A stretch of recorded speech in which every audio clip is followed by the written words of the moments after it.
నమస్కారం ఘంటారావానికి స్వాగతం. ముందుగా ప్రధానాంశాలు. ఉద్యోగుల జీపీఎస్ గెజిట్ విడుదలపై సీఎంఓ విచారణ.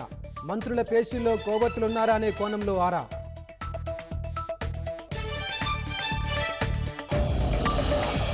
నరసాపురం ఎంపీడీఓ కోసం పోలీసుల దర్యాప్తు వేగవంతం.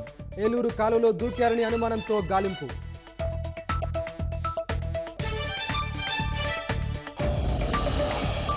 ఎట్టకేలకు కువైట్ నుంచి స్వగ్రామానికి చేరుకున్న శివ. లోకేష్ చొరవతోనే స్వదేశానికి రాగలిగానని భావోద్వేగం.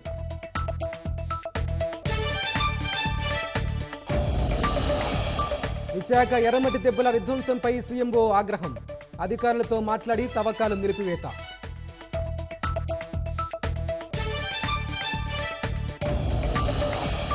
ప్రైవేట్ సంస్థల్లో 100% స్థానిక కోటాపై కర్ణాటకలో దుమారం. పారిశ్రామిక వర్గాల నిరసనతో పోస్టు తొలగించిన సిద్ధరామయ్య.